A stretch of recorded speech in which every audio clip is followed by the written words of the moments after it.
Se confirma, ya tenemos la primera quiebra bancaria del año 2024. El Republic First Bank quiebra con más de 6.000 millones de activos en su balance. Hoy en el canal vamos a analizarlo.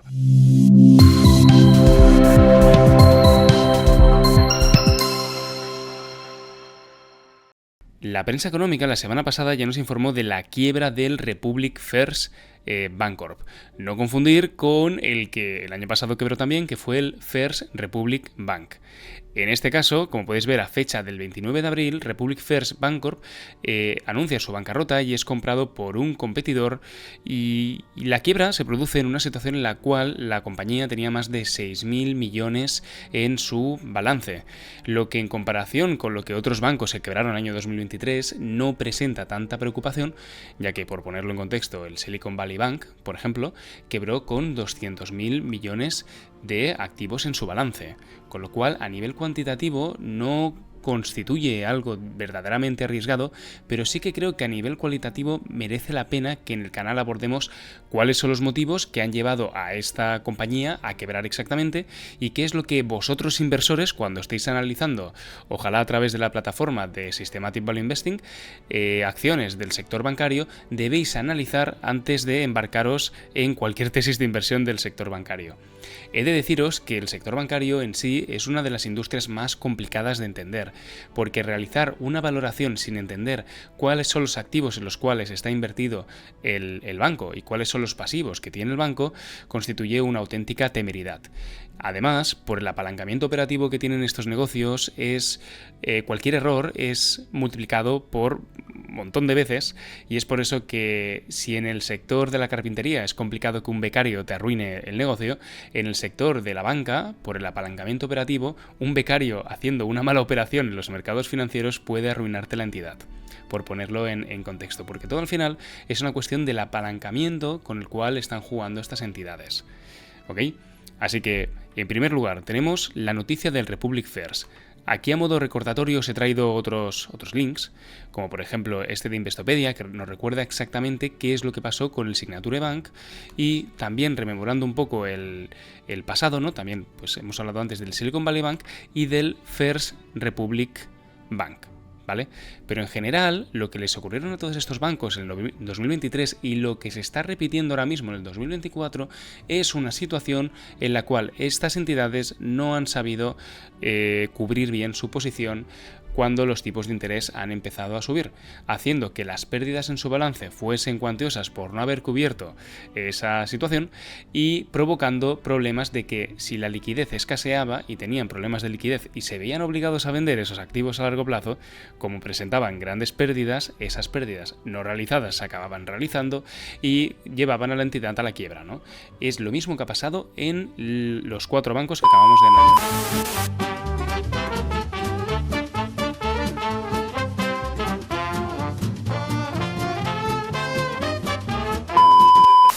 Así que, por refrescarlo, me voy a meter primero en Trading Economics y vamos a ir a mirar a Estados Unidos. Como veréis, en Estados Unidos, la situación que nos ha llevado a este punto, lógicamente todo empezó con niveles de inflación récord en la economía americana, niveles que todavía a día de hoy se sitúan en el alarmante 3,5%. Vamos a ver el gráfico. En un horizonte temporal de 5 años podéis ver periodo COVID, grandes estímulos para fomentar que la economía saliese del COVID, estímulos que se pasan de la raya totalmente, generan un efecto inflacionista. Al principio se atribuye a los cuellos de botella de las economías de la economía internacional, pero pronto el regulador tiene que empezar a poner freno a esos niveles de inflación y a través de la subida de tipos de interés se busca frenar la liquidez. Uno de los problemas que ha tenido la economía en este periodo es justamente que si a nivel monetario no ha habido esos frenos, a nivel de los gobiernos y del nivel de gasto y endeudamiento de los gobiernos no ha habido el mismo freno. Y es por eso que es bastante probable que ahora estemos viendo niveles por encima del 2% objetivo, porque todo y que la política monetaria se ha comportado, la política fiscal, la política de los gobiernos no ha acompañado estas restricciones. Y entonces, si por un lado cerramos el grifo a nivel de capitales y por otro lado el gobierno no deja de endeudarse y alimenta el mercado y alimenta el flujo de capitales por la parte fiscal, la inflación no se controla y nos mantenemos en estos niveles, ¿vale? Del mismo modo, si nos vamos a la parte de los tipos de interés, una de las herramientas que ha utilizado el Banco Central, de las más efectivas para luchar contra la inflación, es la subida de tipos de interés. Y para refrescar el concepto, en los últimos 3 años, como podéis ver, hemos pasado de tipos de interés, el coste del dinero al cual el Banco Central está prestando, el tipo más bajo, el que está prestando, del 0,25, esglaonadamente ha ido evolucionando hasta llegar al 5,5% en el que nos encontramos actualmente, ¿vale? Entonces, en esta situación, el problema que han tenido estas entidades se explica por la curva de tipos. Esta es la imagen en momentos de expansión económica, donde pues, la inflación tiene unos niveles normales, ¿no? En estas situaciones, lo que podemos ver es que, lógicamente, conseguir dinero a corto plazo, si nosotros nos endeudamos a un año vista, pagamos un interés de en torno al 1,5-2%, ¿de acuerdo? Si nos endeudamos a 10 años, pagaremos un interés del 3%. Y así a medida que vamos alargando el periodo de endeudamiento, ¿no? Y esto que se aplicaría para nosotros y que de manera muy intuitiva lo podemos ver a título personal, a los gobiernos también les pasa exactamente igual. Pagan menos intereses cuando se endeudan a corto plazo y pagan mayores intereses cuando se endeudan a largo plazo. Pues veréis, en el momento que las previsiones de inflación se disparan y a corto plazo tenemos inflaciones del 5% y a largo plazo se prevé que esta inflación pues, pueda bajar al 3-2%, esta curva se invierte y nos pagan más a corto plazo que a largo plazo. ¿Por qué? Porque a corto plazo, si la inflación es del 5, no te voy a prestar por menos del 5, por así decirlo. Voy a intentar sacar una cantidad superior al 5%. Y es por eso que en el corto plazo estamos viendo cómo ahora mismo la deuda americana, la deuda del gobierno de Estados Unidos, está pagando el 5 y pico por ciento. Mientras que la deuda a 5 años, 7 años, 10 años está pagando niveles, como podéis ver aquí, de en torno al 4,6%. Y este es el concepto de la inversión de la curva de tipos. Nos sale más caro financiarnos a corto plazo que financiarnos a largo plazo, dada la incertidumbre con la inflación. Entonces, en esta situación, en esta coyuntura que nos encontramos, el problema que han tenido estas entidades es que han decidido, en momentos de bonanza, financiarse a corto plazo, pedir préstamos a corto plazo para conseguir capital y endeudarse a largo plazo.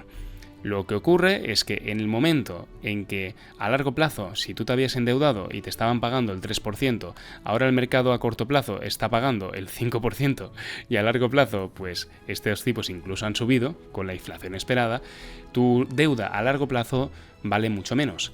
De ahí que se registren esas pérdidas no realizadas y que aquellas entidades que tienen problemas de liquidez y se ven obligadas a vender acaben en una situación similar al Republic First Bank, al Silicon Valley Bank, al First Republic Bank, valga la redundancia, y finalmente al Signature Bank, con situaciones como las que vimos el año pasado. Y vamos a la pregunta del millón, ¿qué es lo que nuestro algoritmo estaba diciendo en la plataforma? Pues veréis. He buscado ahora mismo el Republic First Bank Corporation, es una compañía muy muy pequeña que, como veréis ahora mismo por la espectacular caída en bolsa que ha tenido y su quiebra, ¿no? Finalmente, podéis ver cómo el precio de cotización que tenemos es el último registro antes de que se produjera esa quiebra. Y finalmente, bueno, aquí es por eso que nos sale como una nanocap. Y finalmente, si nos metemos a investigar un poco los ratios, aquí me he descargado la plantilla que podéis ver aquí en el export. Si nos ponemos a investigar los ratios que hay detrás de solvencia de esta entidad, podemos ver cómo la situación de liquidez era realmente alarmante en este sentido. Vale, ahora está cargando, vamos a darle un poco de tiempo.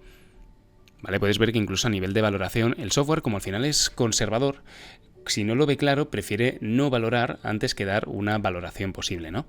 Entonces, mirad, muy rápidamente, esto lo analizaremos en otro vídeo, pero como podéis ver, a nivel de solvencia, ratios como el ratio corriente o el ratio de liquidez nos marcaban una situación del, como podéis ver aquí, del 2%, 3%. ¿Qué quiere decir esto? Pues que si tengo 100 obligaciones a corto plazo, solo tengo 3 monedas a corto plazo para pagar esas obligaciones, por así decirlo. O sea, mi liquidez a corto plazo es un 3% de las obligaciones que tengo que me vencen a muy muy corto plazo, simplemente considerando el capital que tengo líquido. Pero es que si me lo llevo al terreno de el ratio corriente, ¿vale?, que mide los activos corrientes en relación a los pasivos corrientes, podemos ver cómo la situación es exactamente la misma. El próximo 9 de mayo tenemos evento de la Comunidad de Educación Financiera e Inversión de Cataluña aquí, en las oficinas de Babun, en Plaza Europa, donde contaremos con la ponencia económica de Octavi García, seguida de la tertulia económica con Joan Esteban Manassach y con Miquel Cantens. A las 7 de la tarde, Plaza Europa, Torre Realia, planta 12. Las oficinas de Babun Technologies. Reservad ya vuestra plaza justamente en los comentarios. Así que, en definitiva, el Republic First quiebra por una situación en la cual se endeudó a corto plazo, invirtiendo a largo plazo sin cubrir el riesgo de subida de tipos de interés, ha pagado el pato justamente por eso y lo podemos detectar a través de ratios de solvencia como lo que acabamos de ver. Pero aquí intervienen dos factores. Lo podremos ver por solvencia el riesgo a corto plazo de que la entidad quiebre, pero sí que es cierto que es muy importante entender en qué está invertida la entidad, si ha cubierto esas inversiones a una potencial subida de tipos y saber muy bien cómo se constituye su propio balance. Y es por eso que esta es la parte más complicada a la hora de analizar una compañía bancaria. Así que nada, espero que os haya servido y hasta el próximo vídeo. Chao.